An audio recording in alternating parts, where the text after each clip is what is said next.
We begin today the Gemara at the bottom of Daf Pei Vav Amud Beis, about 15 lines up from the bottom of the Amud. The Gemara brings from what it said in the Mishnah, Hamavayish Asasuma, a person embarrassed someone that's blind, and then it said you embarrassed someone that was sleeping, you have to pay for this embarrassment. Then, when it came to someone that's asleep, the Mishnah said that if this person, while he was asleep, he embarrassed someone, so he's potter.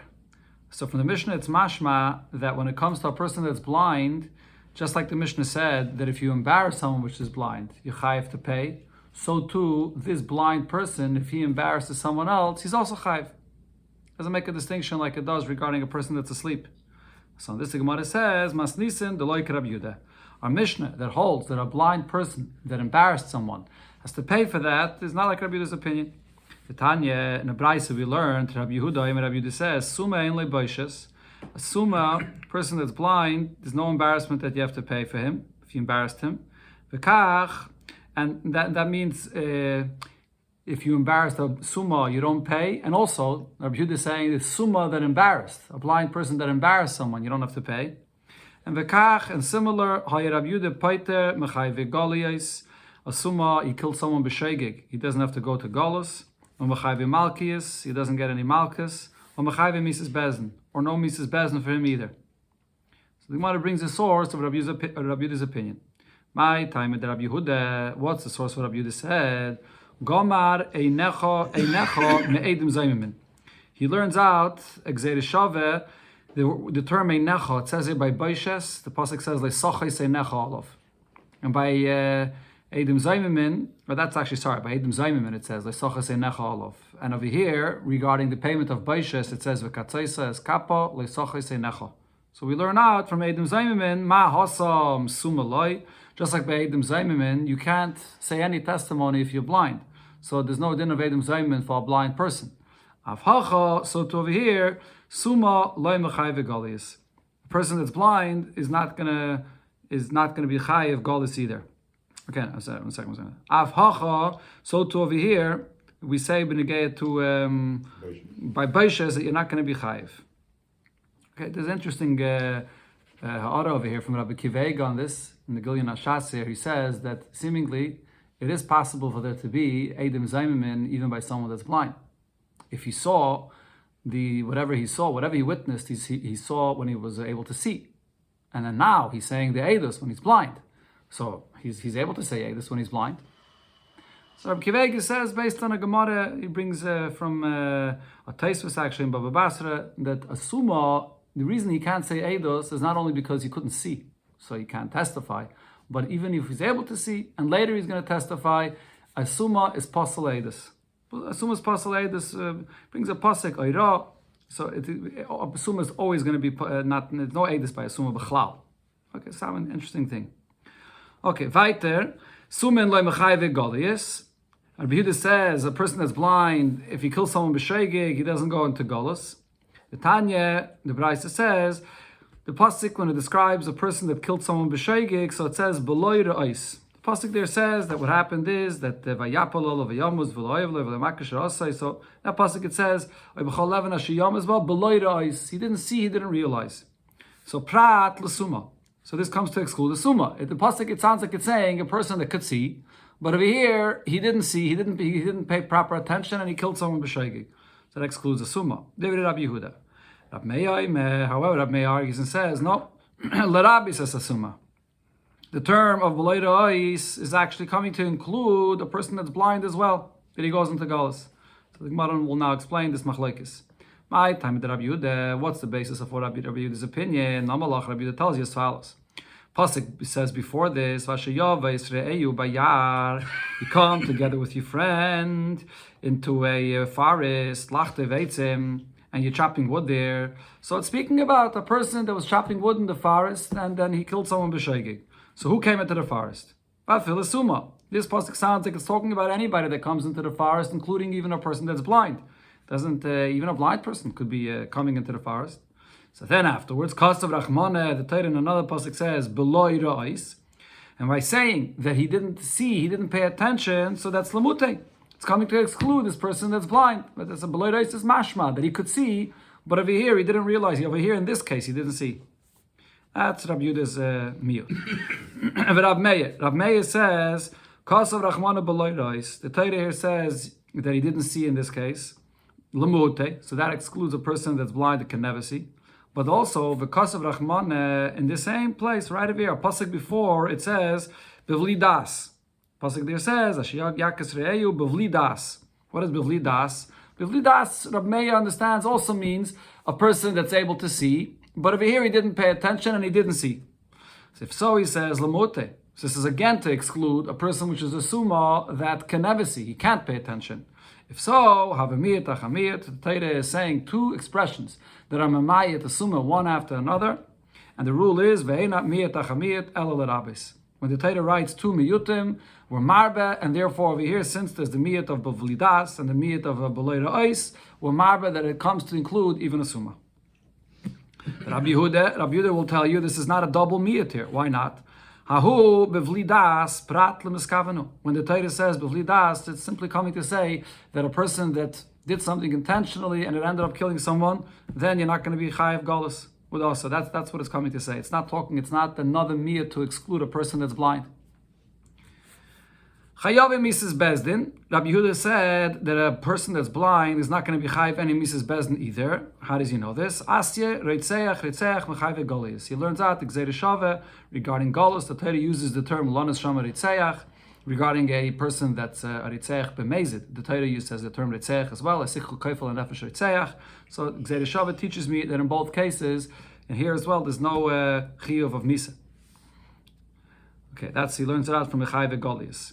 Chayve Malkius, how does he know that there's no Chiv Malkus for a Summa? Asya Rosha Mechayve Mrs. Bezin. He learns out with Gzeir Shava, the term Rosha that it says regarding Malkus, Rashi brings, it says in Bina Koisa Rosha, and by Misa it says Ashahu Rosha Lamos. So if he's not Chayve Mrs. Bezdin, he's not Chayve Malkus either.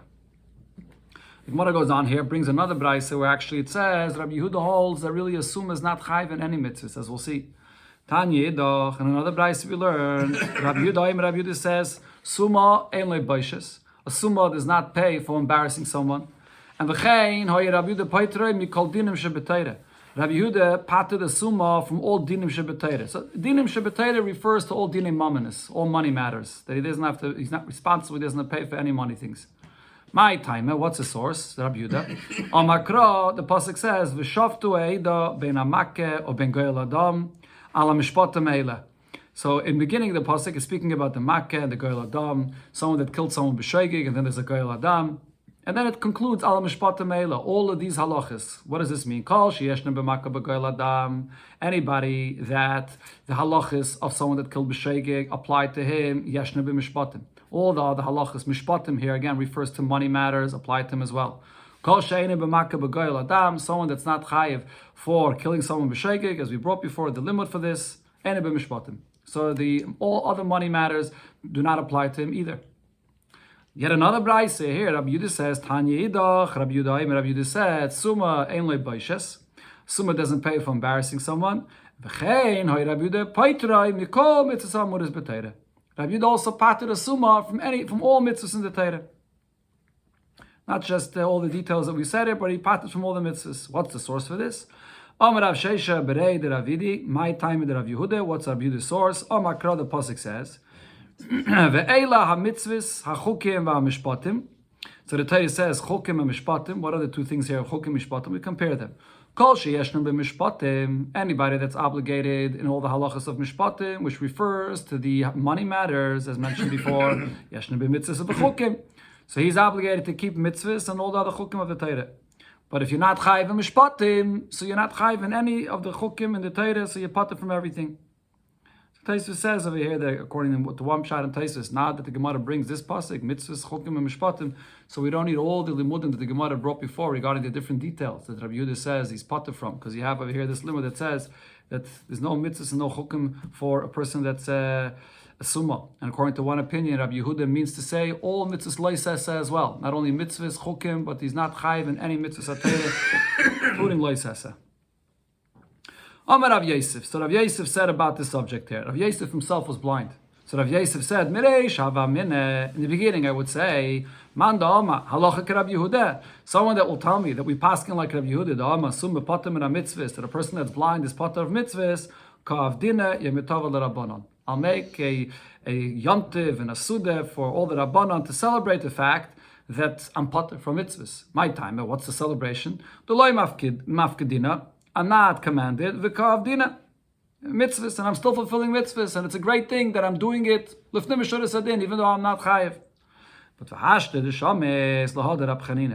that I heard what Rab Chanina said, one that's commanded and fulfills mitzvahs is greater than one that is not commanded and fulfills the mitzvahs. And so the reason for this, it says, the Tosfos says this in Kedushin, the same Gemara is over there also, that the person that's commanded to fulfill the mitzvahs has an oil on him, and it's more of it could be more of a pressure involved in this.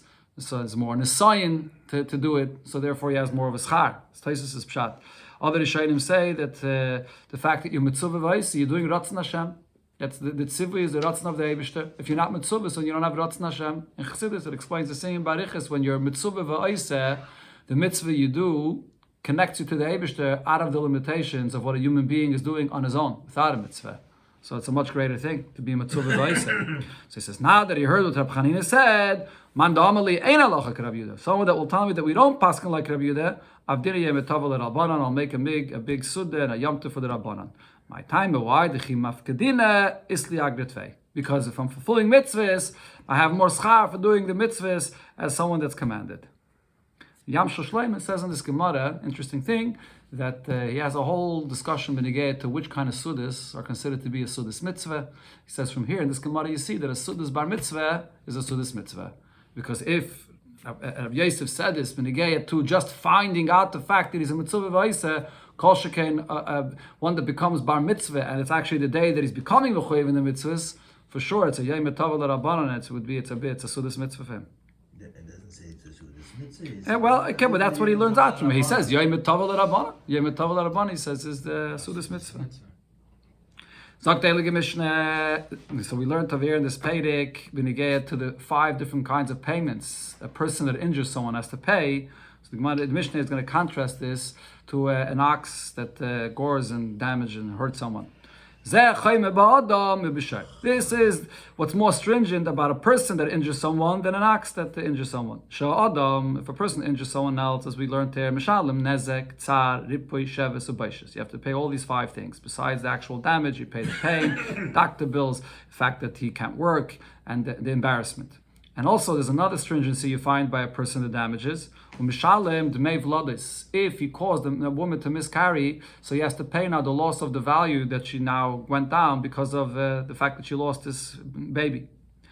That's by a human being. But v'shoyd ene mishalem ela nezek, an ox that gores and hurts someone, injures, only pays nezek for the actual damage. And also, upater midmei v'lodis, an ox that gored a woman and caused her to miscarry, does not pay for the fact that in her value of her body went down because she lost this baby. Zok the Mishnah, makes ovevesimai, person that hits his father or his mother, v'loyasa ben chabura, and he didn't cause a real wound, which is when there's some blood that comes out, or at least there's some blood that moves in its place and it creates this wound. So in such a case, you're not chayiv misa. So, or a person that injures his friend and it's on Yom Kippur, so you have to pay all these money payments mentioned before. And the point there is, since there's no chiv misa in both of these cases, so the money payment applies. A person that injured an eved divri, you also have to pay him for all the payments.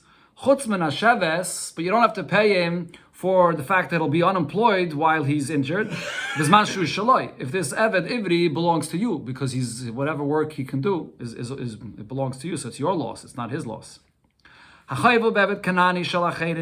you injure Eved Kanani that belongs to someone else, you have to pay him all these payments. Eved Kanani is someone already that he has a bris milah, he's toivel, and you have to pay him all these kinds of payments, just like if you mazik a regular yid.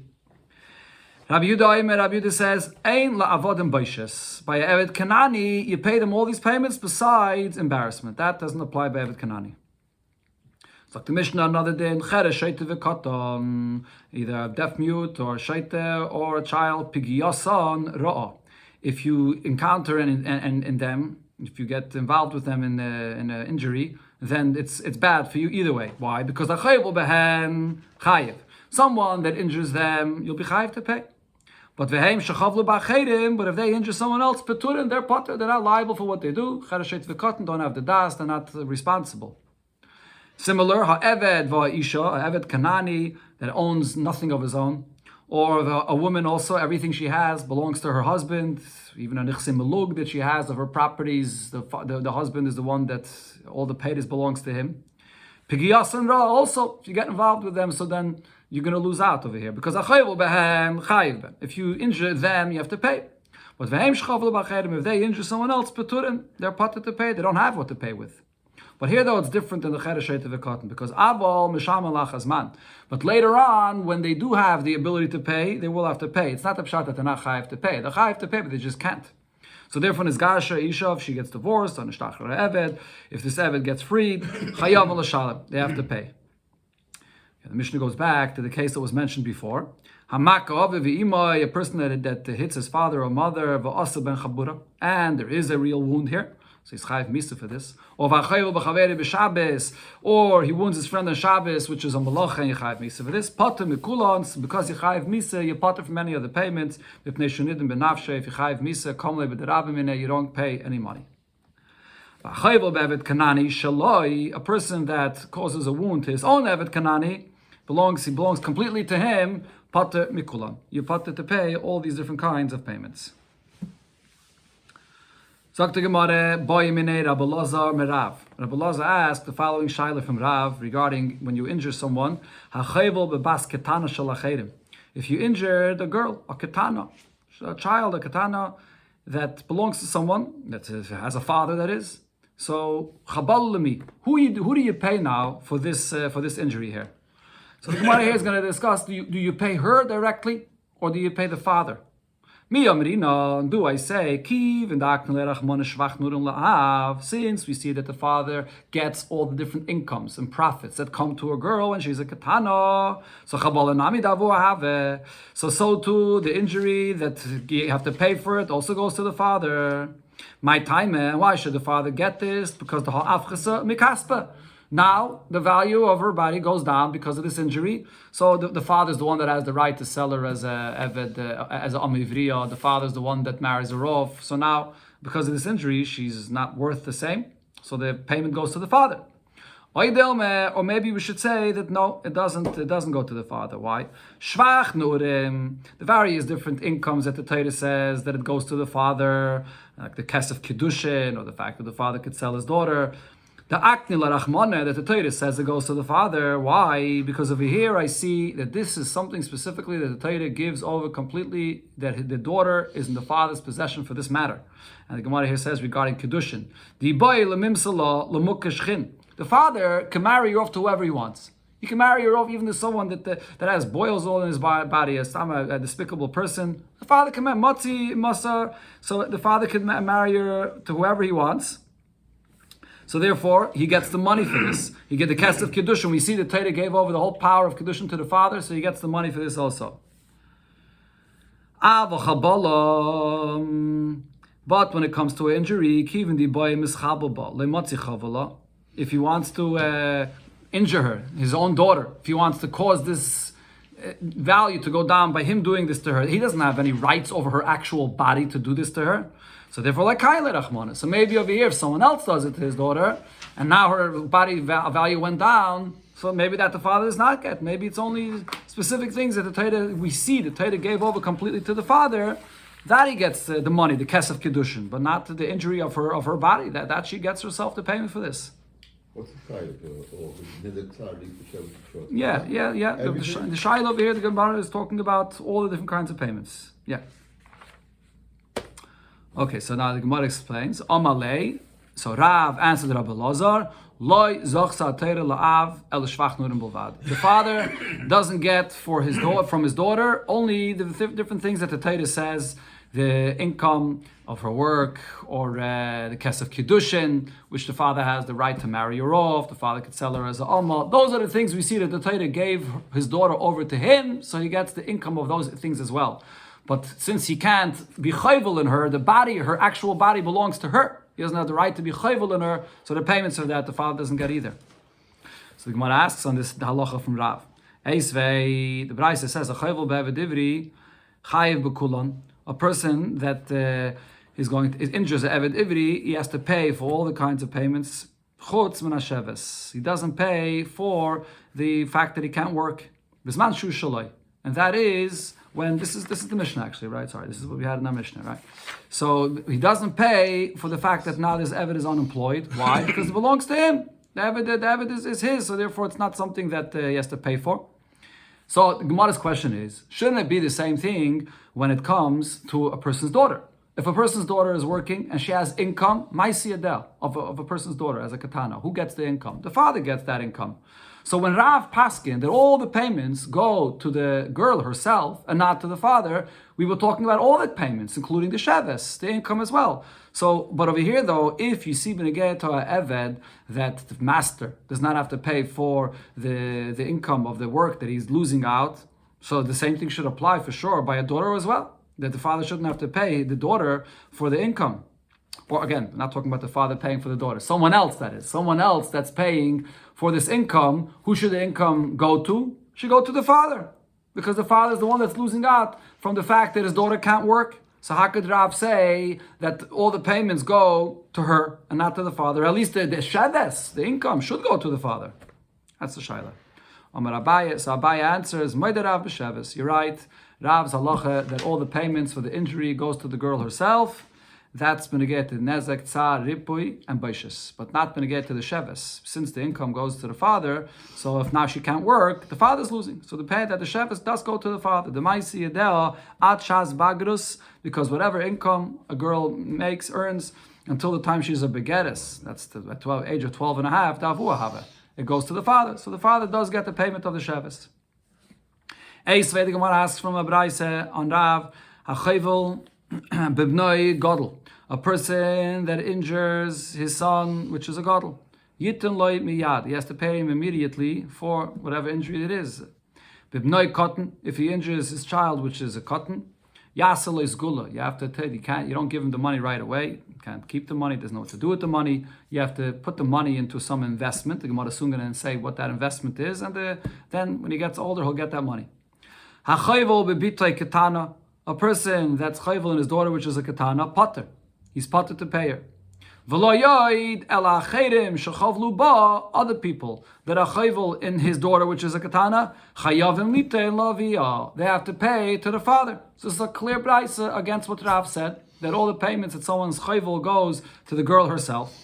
And says the Gemara, hachanami, here as well, what's the pshat in this brayse? B'sheves. It's only talking about her income, that she can't work in this time. That's the kind of payment that goes to the father. But the rest, like Rav said, gets paid to the girl herself. Okay, but now the Gemara brings another braisa here, which is a stira, contradiction to what it says in this braisa. Or b'bnoi godel, what did the braisa here say? That if a person injures his son, which is a godel, yitin le miyad. You have to pay him immediately for this that you injured him. The person is not allowed to injure his own son. So you have to pay him right away for the injury. But Aminu, on this, the Gemara asks what it says in another braisa: a person that injures another person's children, so then gedailim yitlem miyad. If they're gedailim, he has to pay them right away for this. Ketanim, if they were ketanim, like we said before, yasalem segula, you put them an investment that will get the payment from it when they get older. If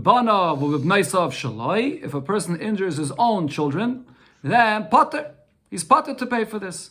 So it's a clear contradiction to what we said in the previous braise, that if it's b'nai gadol, you have to pay right away. Amri, so they said the answer to this question, the stira of these two braises is as follows. Log kashia, it's not a contradiction. Kan, over here in the second braise, when it says that you pater to pay, when they're dependent on your table, when the father is the one that's taking care of them, he's feeding them, so in that case he doesn't have to pay them for any of the injury. But in the previous brayse, it's talking about when he's not feeding them, they're independent, they take care of themselves. In such a case, if he's chayvul b'bnei gadol, so he has to immediately pay them for this injury. Okay, that's the teretz. But now the Gemara is going to go through your other details that you see in both of these brayses based on this answer. What did you explain the first brayse to be speaking about? That this is the children that are not dependent on the father's support, they don't eat with him by his table. If so, what did that brayse say the sefer? Someone that injured his daughter, which is a katana, potter. So this person, he injures his own daughter katana, he's potter to pay her. Other people that are chayvul in her, they have to pay the father for this if they injured his daughter, which is a katana. Question is, why do they have to pay the father for this? Again, this brayse is talking about a case where the children are not eating by the father, they're independent. If so, in this case, someone injures his daughter, a katana, which is independent, she's working for herself and feeding herself, and now she can't work. The Gemara already explained before that this brayse is talking about sheves. It's talking specifically about the income. So regarding the sheves, she needs this income, she can't work and she's supporting herself, she should get paid for this. The bayim is aina. She needs the food to support herself. And the Gemara explains this. Question here further. There is an opinion that says that a master can say to his slave, says Eved Kanani, I say imi ve'eini zonach, that you work for me and I'm not feeding you. And the Gemara will explain soon why this is. But Hanamili, when could he say such a thing? Be'eved Kanani, only regarding an Eved Kanani. Why? Because the Amalei, he can tell his Eved Kanani, I own you, you belong to me. You have to work for me all day. And then in the evening, you'll go around, collect money from people, and you'll have what to eat. That's by Eved Kanani. Avul Eved Ivri. By an Eved Ivri, you can't do such a thing. The Chsiv, the Torah says how you have to treat an Eved Ivri, kitoiv loy imach, that it has to be good for him with you. Imach b'maychel, imach b'mishte, with eating and drinking, everything, you have to treat him with everything properly. So that's b'negeya to Eved Ivri. Says the Gemara, le'kol sheken bitoi. Most definitely when it comes to a person's daughter, that we should say that over here, if she can't work, who's going to get paid now? This income that she's losing out from because she can't work. The father should get paid for this. For sure, she should get paid for this. She has to be able to feed herself. We're not going to make her go around and collect money for herself when she can't work because of this injury. So how could this brayse say that we pay it to the father? And says the Gemara, you're right, be'emes, she gets paid this income that she can't work for now. But over here, Rave the son of Rav Ule, so he said regarding a different subject, this concept here, that what we're talking about over here is not the income that's needed for her to feed herself, but this extra income she has. And that extra income goes to the father. Usually the way it works is, a father feeds his daughter, and then the income goes to the father. But if she's not giving the father the income, so then the father doesn't feed her, and she keeps the income. But the hadafa, though, the extras, that's more than what she needs for her food, that still goes to the father. So over here in this brayso, when it says that a person that injures this person's daughter, even though he's not feeding his daughter, and the payment still goes to the father, doesn't mean the income that she needs for her food. It means the extras. That's what goes to the father. That's the pshat in the first brayso, according to the way we explained it, that the father is not supporting his children. Now the Gemara says, how did we explain the second brayse? The second brayse is speaking about children that are dependent by the father feeding them, supporting them. And the brayse said, that the brayse there says if you are injure someone's children that are gedolim, so you pay them right away. Ketanim yasalem segula. If you injure someone's children that are ketanim, so you should make an investment that they'll get the money from it in a later time. Okay, so over here the Gemara asks, Amai, if this brayse is talking about children that are being supported by the father, lavim by meisve, the payment should go to the father. So why is it saying that a person that injures this father's children, that he's supporting them, that the payment goes to the children themselves? So Amri, over here they answered, Kika kapid, when is a father particular and the payment, he doesn't want to pay for his children. I'm supporting you and I should pay. When is the father particular about this? B'midi the kachaser. That's if a father is supporting his own children. And then if he injured his own child, so over here the Bryce is saying that the father doesn't want to pay for the child that he injured himself because he's supporting them. But if it's someone else though that injured his child, even though the father is the one that's supporting them, like couple, this the father is not particular about this. The father says, someone else injured you, even though I'm supporting you, someone else is going to pay you for this injury, let the payment go to them. But is that true? When it comes to a person's child that found a mitzvah, and the halacha is over there. The halacha is that a father is particular about this. The Gemara above mitzvah says that a person's children, Rashi brings over there. The Gemara says that if they find a mitzvah, even though the father is the one that's feeding them, the father is the one that's taking care of them. Not even though, because the father is taking care of them, and they're dependent on the father. Whatever mitzvah they find goes to the father. So a mitzvah is something that they find in the street. And still we say the children don't keep it, it goes to the father. The same halacha should be over here. This injury that happened to them and someone has to pay them should also go to the father. Why are they keeping it? So the Gemara says, no, you can't compare a mitzvah that they find to the payment for an injury that someone's paying them. Omri, they said as follows. If there's some gain that they have, a mitzvah that they find, it comes from what they found in the street, and they themselves didn't get any pain over here by this. So begava again, the less lahut side the gufaya begava, and they have no pain in this that they found over here. This mitzvah, kapit. That the father is particular. He wants to have this mitzvah for him because he's supporting his children. But when it comes to an injury that happened to one of his children, the islu side the gufayu, the children suffered over here. It's their injury. And someone else is paying them out for this. Like kapit. That's something that the father is not particular for, and that the father doesn't want that. Yeah, I guess you could say yes, Rahmanis. It's something that, it's like they had an injury and there's an insurance that's paying it out for them. So the father says this is something that you suffered, so he allows them to keep it. Frag the Gemara, is that true? But let's go back now to the first price. In the first price over there also, it's talking about this case. The Islat side of the Gufa. It's talking about a girl, a katana that someone injured, and she did suffer from this. And someone else is paying it for this. Vikakapid. And over there the Braisa says that the father is particular about this, and the payment has to go to the father. Because the Tani, it says there in the first Braisa, and they have to pay it to the father. So over there you see that the same kind of case, when this girl, she was injured and she's getting this payment from someone, who does it go to? To the father. And since the Gemara, we already explained before, Omri, they said, don't ask me from that Braisa, because Hassam, the Gavre Kaptanuhu, over there, we're talking about the father. The first Braisa is talking about a case where the father is not supporting his children, they're independent. So this is a man, the father, that's Kaptanu, he doesn't treat his children like a man. He's not even supporting his children over here. He's not supporting them.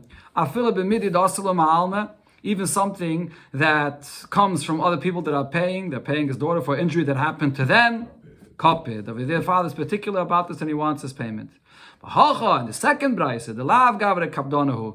This is a father that's not. He's treating his children like a mensch. He's supporting them. They're sitting by his table. Kika kapid. When does the father want something that they got? If it's something,